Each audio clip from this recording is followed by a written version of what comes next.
Welcome to Make Your Wealth Work, a practical show for builders, entrepreneurs, and anyone who wants to think like one.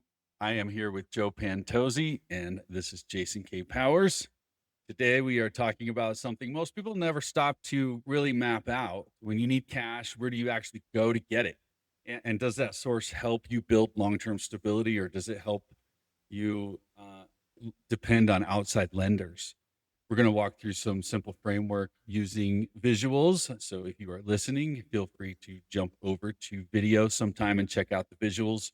But first, the common source of cash people rely on, and then the order of operation that makes a real financial foundation that's protecting and saving and growing. And Joe, how you doing today? I'm doing great. I'm always excited, and I'm always trying to think of the most fundamental ways to discuss these concepts, because the longer I go down the road talking about finance, the more I realize it's a little bit of a veiled subject to people. They're Yeah. not all that comfortable with it, although they handle money every single day of their lives. They handle wealth every single day of their lives, and I want you to be comfortable with your wealth, because you're going to have millions and millions of dollars flowing through your hands, and a passion of ours is to see that you can hold on to more and more and more of it, so you can do the things that you want to do, help the people that you want to help, grow the things you want to grow, create the inheritance or the gifts, support the causes that you want to support.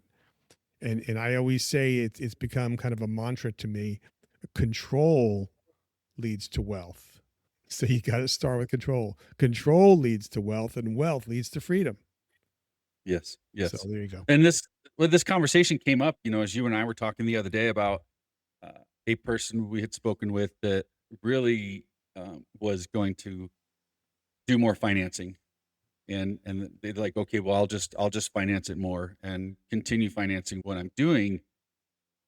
And I think the idea was, most people don't have I would say, a capital access plan. They have a next paycheck plan, and that happens so much that these kinds of conversations are needed. Let's understand, where's the money coming from. And so I think as we talk today, the goal isn't to shame anyone. It's to get eyes open and start thinking like an owner of your own money. Mhm. Yep. Yeah. So So we've I got, want to I want to I want to kind of broaden the conversation about what's possibly available, and of course I have a bias. I think there are more efficient opportunities, more efficient assets to access, and less efficient assets to access. But it's more important that you have access to some financial assets that you do control. They could be less efficient, but I'd rather you had control over less efficient access than no control and being at the mercy of someone who's going to pull all your strings, push all your buttons, and make you jump through hoops to qualify for their loan. yeah, that's right. That's right. Well, let's dive in and check it out. We have a good graphic coming up here, and this is about priorities, trade offs, and building a foundation. And this first one we want to look at is really about, where do people access capital? Right. Right. So I'm going to start with the big boogeyman, and someplace where I really want it's my desire, my opinion, my absolutely my bias, that you should rely less and less on, and that's outside banks. And we can spend the time talking about why you don't want to rely. Now, you may have an opportunity here or there to get a very, very attractive loan from an outside bank on a spot basis. I mean, I'm sitting in the house with a 3% 30-year mortgage. It's a pretty good loan. Ultimately, I'll pay that loan off. But right now, it's a pretty good loan. Do I want to sit in the house with a 7% loan? No, I don't. But when we're talking about outside banks for lending to us on a regular basis to support our business, to make alternative investments, to buy a second home or build a house near the beach, to build investment property, rental property, you don't want to have to go back to that outside bank continually, because the vagaries, the volatility of lending practices and terms and rates and payments is ultimately going to skew in favor of the banks and not in your favor. And ultimately all the equity, all the wealth, all the growth, all the profits go to the outside bank. Okay. Yep. So cash is an obvious alternative, and we want people to understand that cash has limitations, but you're way more limited if you don't have cash, right? Is it great to have $1 million sitting in cash? Better than not having it. Right. But I don't want to have money sitting. I don't want to have cash sitting.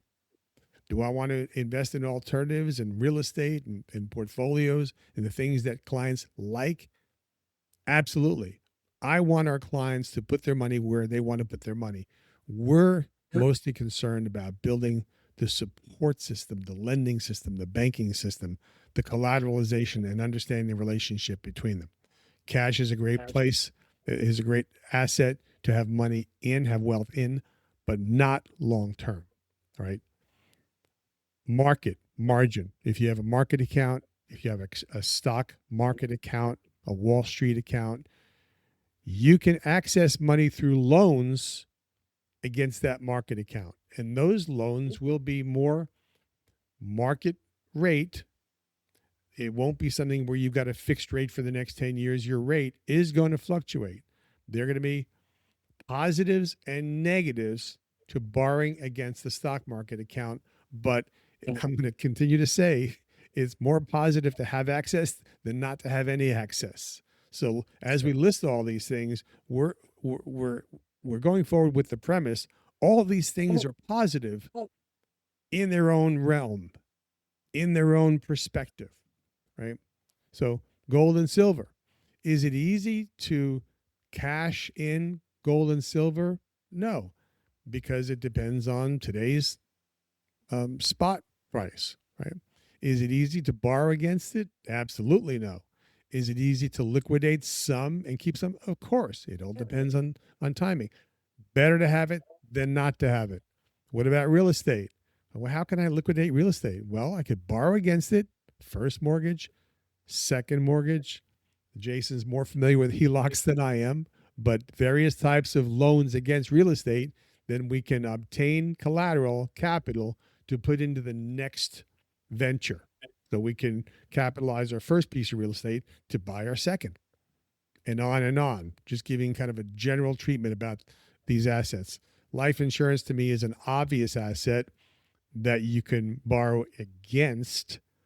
Go to the insurance company and get a great attractive rate, long-term rate, low rate, interest only rate, et cetera, et cetera. Great. Again, we're just listing the assets right now. CDs. I don't come across a lot of people who have CDs, but certificates of deposit are an attractive option for very short-term money, 6 months, a year, 18 months, et cetera. 401ks. Do you have access to cash through 401ks? Of course you do. Very limited opportunity. You can only borrow $50,000. You can't borrow more than that. You've got to pay it back within 5 years. It's got to come out of your paycheck. You've got to continually be employed at that employer in order to have access. The money that you're borrowing against is going to receive the interest rate that you're paying back. It's not going to receive market rates and your interest payments both. So you're going to have limited market growth on the borrowed funds. There's pros and cons. Alternatives. We can go any place with alternatives. There's limited liquidity depending on what the alternative is. But the Crypto's point, a big one. I'm sorry, go ahead. Crypto is a big one. Sure it is. Yeah. What's the opportunity for liquidity? Right. Right. Right. You can It sell. seems like, You when I sell look at some. this whole list, it seems like, most of these while they are options, most of these are either restricted or volatile or illiquid or expensive. Right. Now, the reason I want to keep on listing these things is I want our clients to become comfortable with the fact there's not only one place to access capital. I think it's more important for folks to understand you're going to need access to capital throughout your life. So you're going to want to make diversified investments. And we use that word very generically because that could go anywhere. It could go into business, can go into real estate, can go into ideas, opportunities, inventions that your friends or family or people you're close with come across, and you want to take some money and put it into somebody's new idea.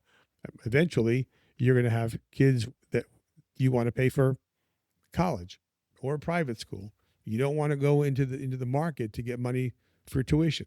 So there's an endless stream of needs during your lifetime. And where I find people mostly leaning on is on the debt market, credit markets, loans, toxic credit cards, SBA, lines of credit that are fluctuating and that don't give clients a long-term promise of what that loan's going to look like. A long time ago, I had a 7-year arm on my house. Screaming rate. It was in the fours, I think, threes and fours. After 7 years, you absolutely had to refinance, didn't you? Because then, in the 7 years, it was a low rate and it was interest only. It was amazing. At the end of 7 years, it was still interest only, which is a good and a bad thing. But now you're subject to market rates. Guess what happened before I refinanced? The rate was about to double, Mhm. right? Is it terrible? No.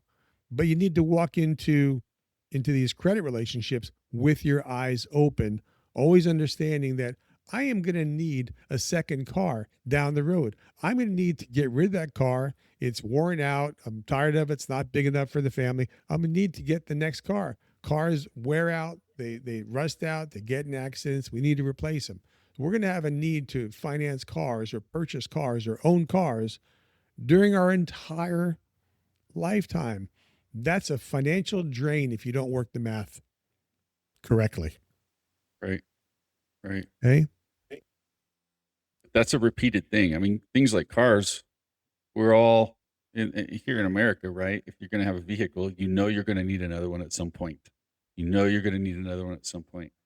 Even the short term cycles, you mentioned tuition, for private school or college, i- as long as you're paying. So, kids in private school, I pay for my kids in private school. So that's an annual thing we've got to pay. I know that is a recurring expense. Just like I know a car eventually is going to be a recurring expense. Investments and business is a little bit different, but you still have some type of recurrence over time. Listen, this is the name of the ball game right here. So many of our clients are in so many different kinds of businesses. They're opening brand new businesses. They're expanding businesses. They're investing in different kinds. They're becoming serial entrepreneurs. They own a car wash and a grocery store and another opportunity. They own different kinds of businesses, a manufacturing business. They want to expand. They want to sell. They want to bring in partners. They want to expand their products that they sell. They want to expand marketing, go out of state, out of country. They're going to need capital all the time. Business owners who have been in business, who have a brick and mortar, who have employees, understand the need for capital is continual. Yep. What we're Well, so recommending, go ahead, please. like we talked about, it's we have all these opportunities. We have this need for access to capital. And so I think the common question people, and not even the specific question, but it's where am I going to access this? Even from an emergency standpoint, if something happens tomorrow, which of these would you access first?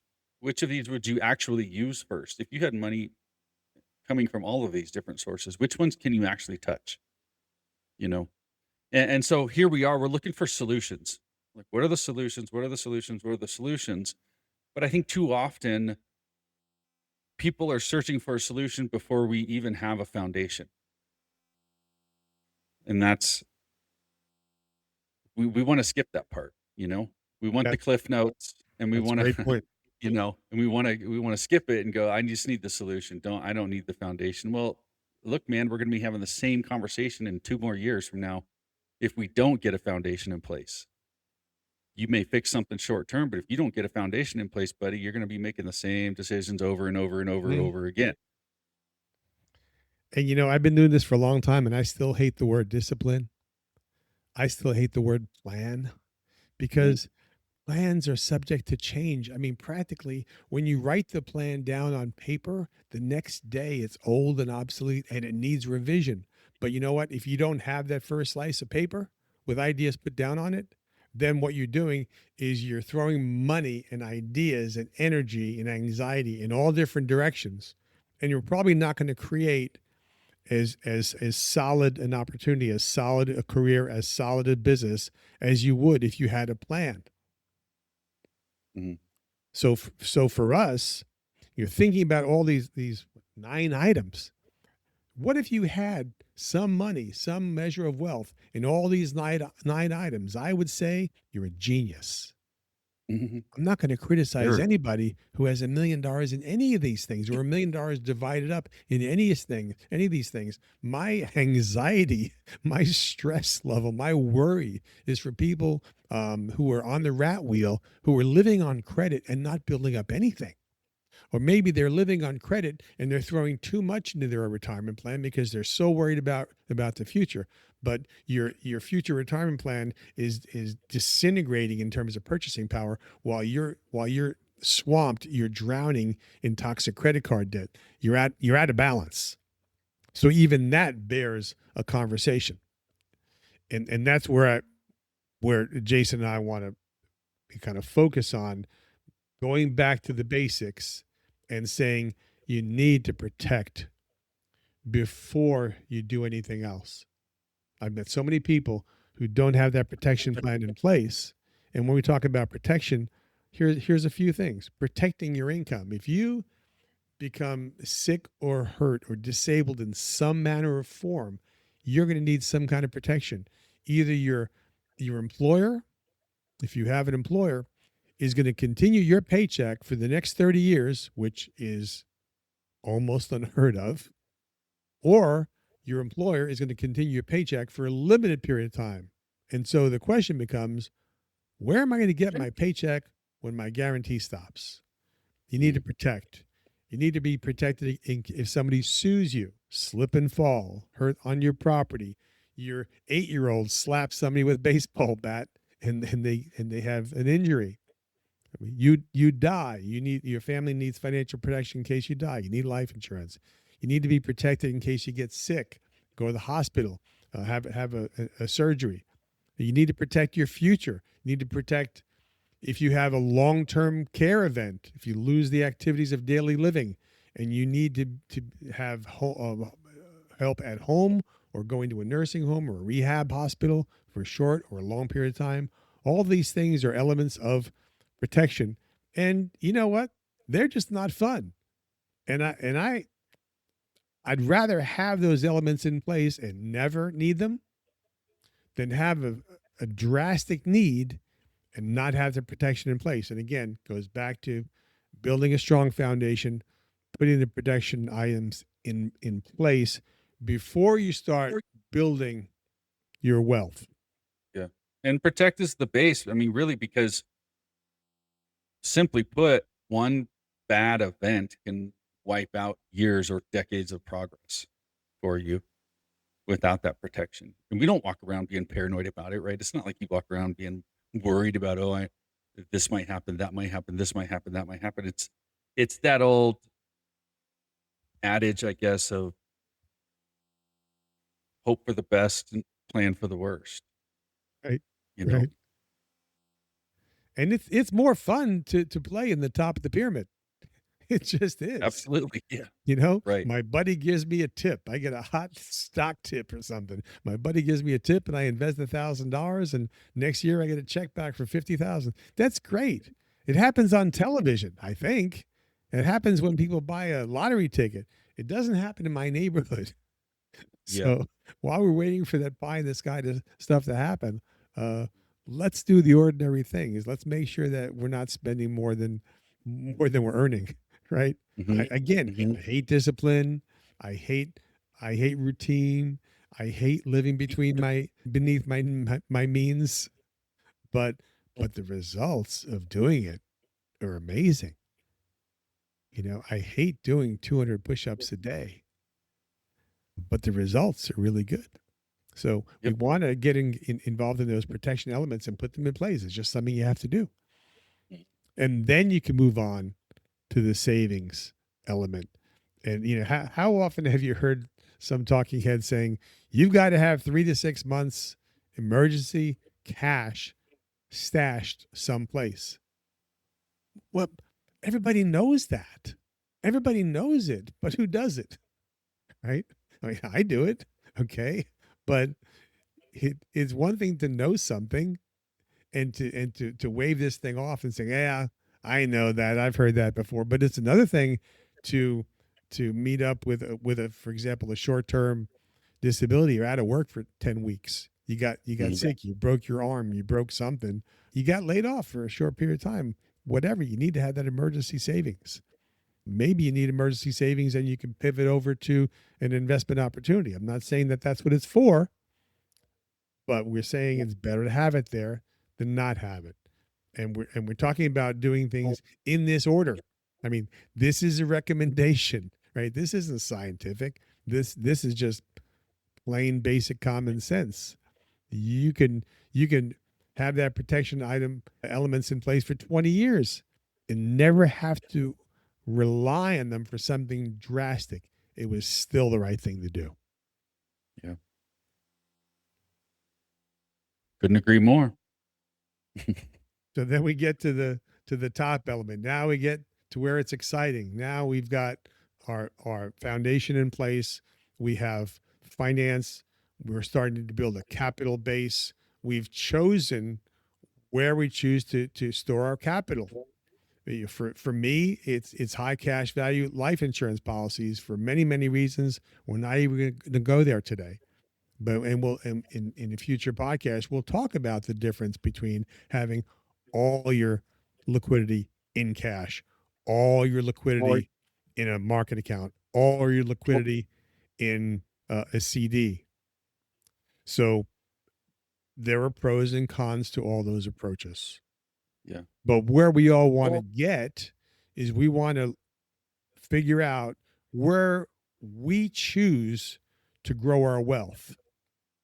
And typically, where people grow their wealth is the big three: it's business, it's stock market, it's real estate.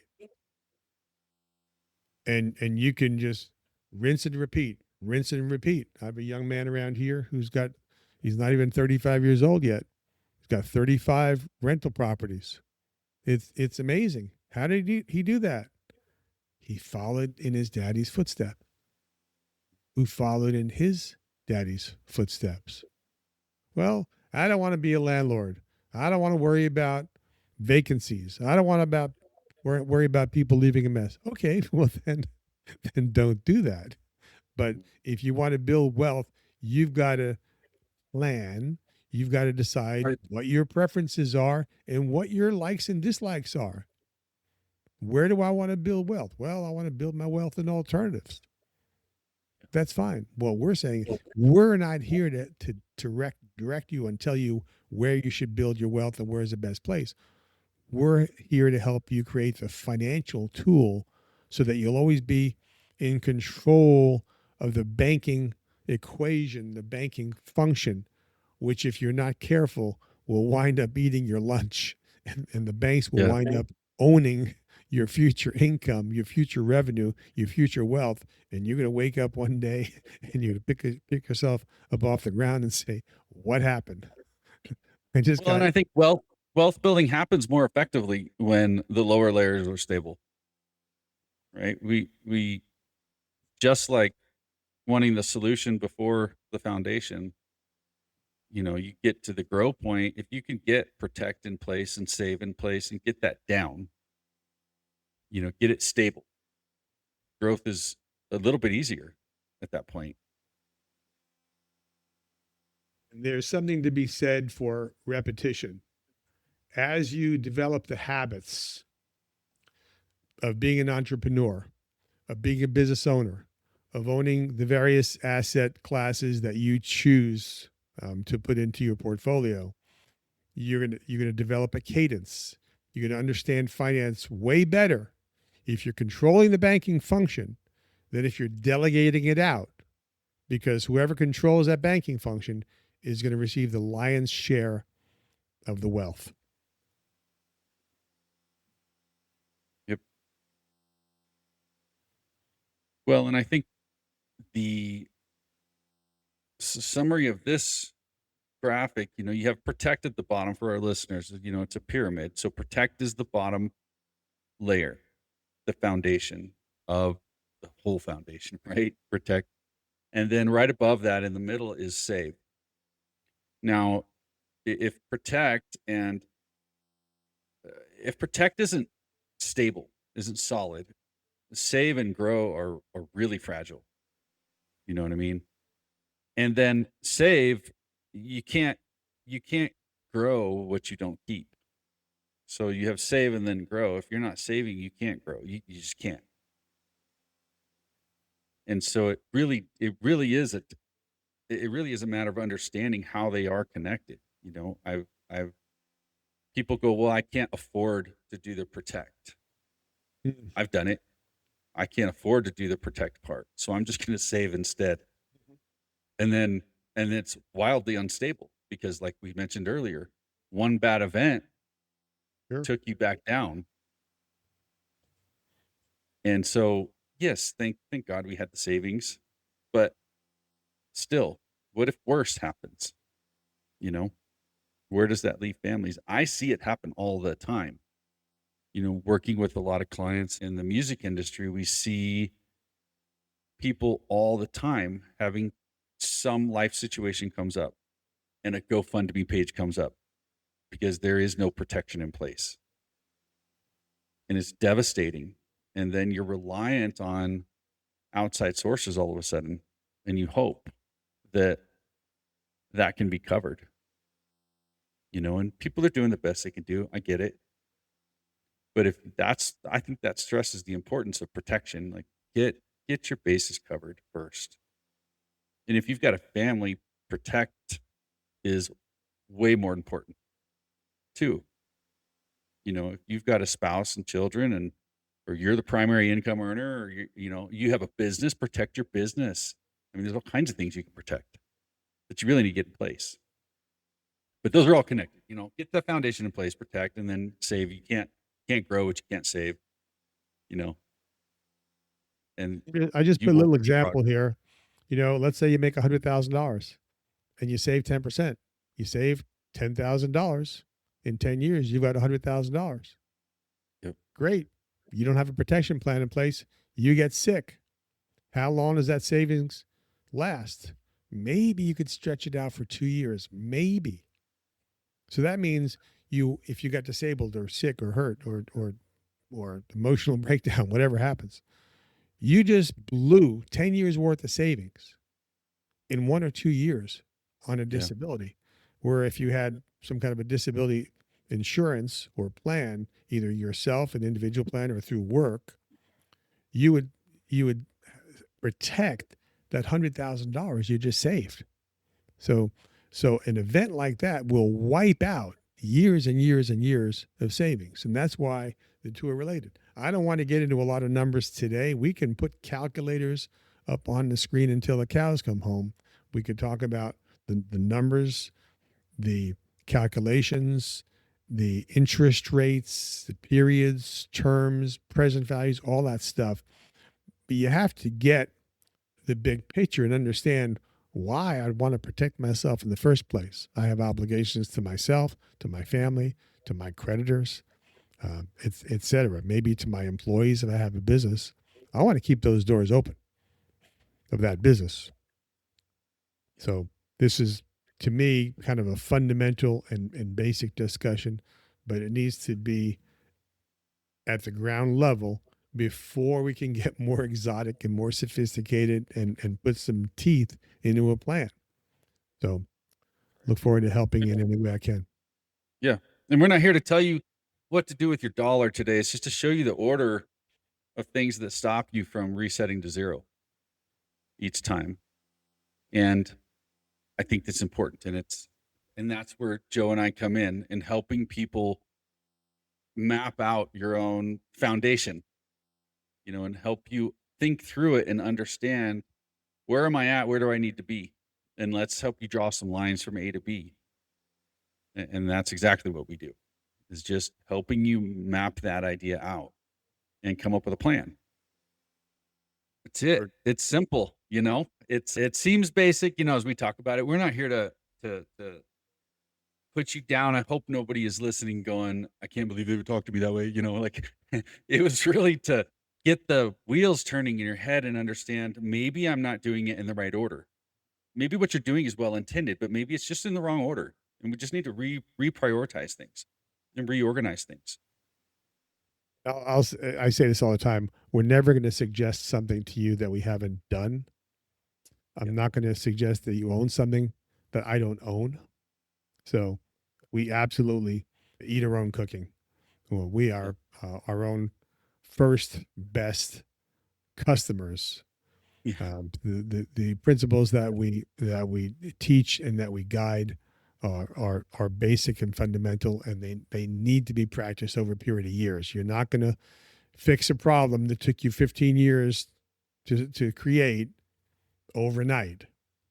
Maybe you'll solve it quicker than 15 years, maybe a lot quicker, but you have to take one step at a time. That's right. That's right. I think we'll leave it at that, guys. Great. Thanks for listening to Make Your Wealth Work, here with Joe Pantozzi. And my name is Jason Powers, here with my awesome new Alpha Omega Wealth hat that I love so much, and I'm going to wear on every episode, I think, now. Hey, if you want help building your own foundation, protect, save, grow, and creating a system where your dollars can do more than one job, head on over to alphaomegawealth.com/podcast to connect with myself or Joe. Book a call. Let's talk. We have no agenda. Let's talk and understand your situation and see what makes sense for you. Great. So, guys, if today was helpful, please follow, like, subscribe wherever you're listening or watching. Leave a quick 5-star review or rating, and share this episode with one person who would benefit. We will see you next time. So thanks.